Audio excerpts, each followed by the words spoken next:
my personal experience and those who were in my life who helped me get through my way. It was my grandmothers and my mother and my aunts and my older sisters. I'm the youngest of 5, who helped me get through life in a way where even though although I grew up in Inglewood, one of the most dangerous cities in the city of Chicago, where the statistical choice were by the age of 21, if you were a young black male, you would either be dead or in jail by the age of 21. But just like here today, we are defying what the odds are today. And we're letting people know that despite what the odds are, we can make it today. When we talk about sexual abuse, as a child, I had an older cousin. And my parents used to take me and my brother over to our older cousin's house. And we used to spend the night over their house. And in the middle of the night, my older cousin used to come into my room, and she used to touch me, and she used to fondle me. And as a young boy, I didn't really understand these feelings that I was getting. Yeah, I was getting aroused, but I didn't understand that these things were not appropriate. And then when I grew up as a teenager, I began to be a womanizer because I sought these feelings that I experienced when I was a child. In my cousin's room at night when nobody was there, when the door was closed, and she would sleep next to me naked up under the covers. And so when we talk about sexual abuse, many times it starts with molestation, and then it grows. And what many of us don't understand is the sexual abuser is also a victim. And so I want to close with the piece that I wrote. And this piece was dedicated to a friend of mine who was actually in a relationship with this man while being sexually abused by this man. He was forcing himself on her at times when she wasn't welcoming the approach. And so we talk about sexual abuse between strangers. But what about sexual abuse in your own relationship? This is called confinement.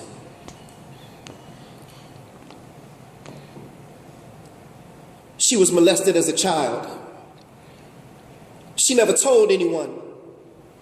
And by carrying all this hurt and pain around, it made her self-esteem low.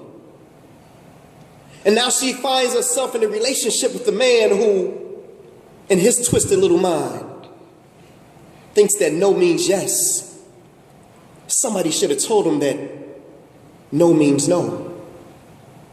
So as I sit and stare between these bars and think about my life and the many mistakes that I made, I just hope that he hears this as I ask him for forgiveness. All those lonely nights that I lay in my prayed. Is there a reason for this confinement? Is my life the price that I must pay? See, I want to atone for my sins, but I don't know where to begin. Tell me, is there anything that I can do or I can say? See, I don't understand, man. I love this girl. She was like my sister, my boy, my best friend. The closest thing to me, I felt love but never judged, but I just got to tell y'all how this story all begins. Now, there was a spiritual connection. Although I must admit I had feelings, but since she was involved, I just couldn't find the nerve.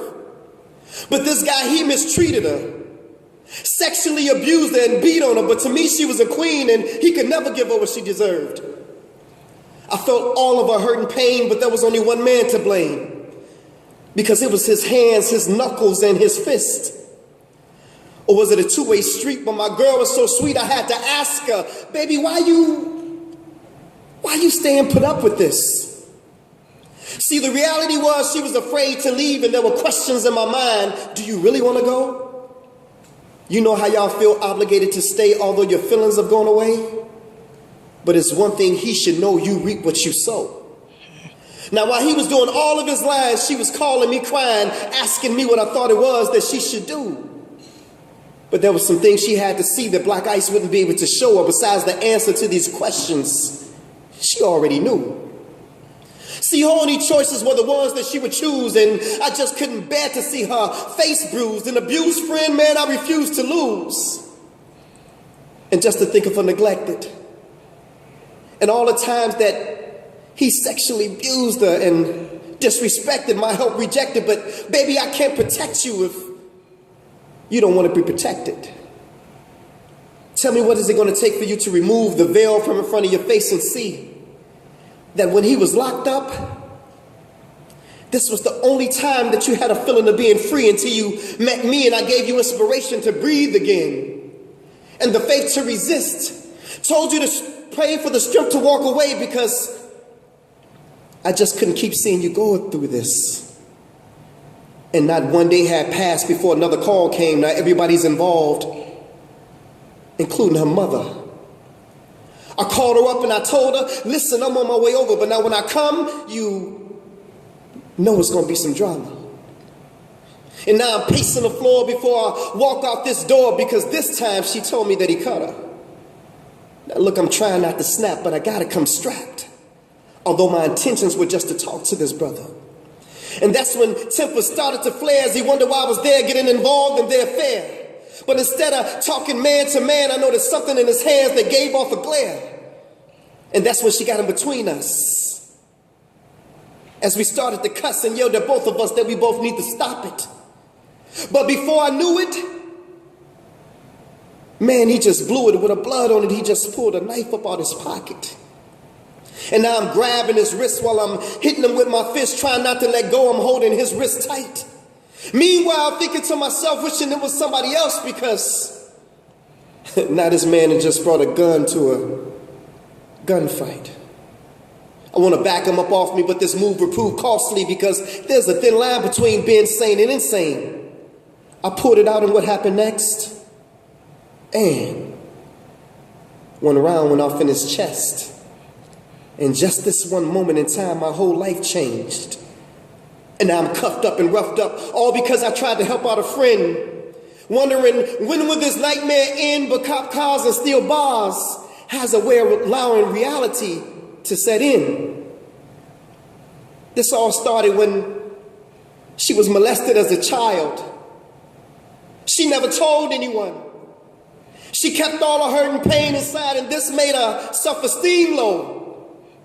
And now she finds herself in a relationship with the man who, in his twisted little mind, thought that no meant yes. Somebody should have told him no meant no. See, confinement is more than just a physical thing. There's more than one way that you can be confined. But see, my girl, she was locked into a world. And her confinement, it was the state of her mind. Thank you so much. Yes.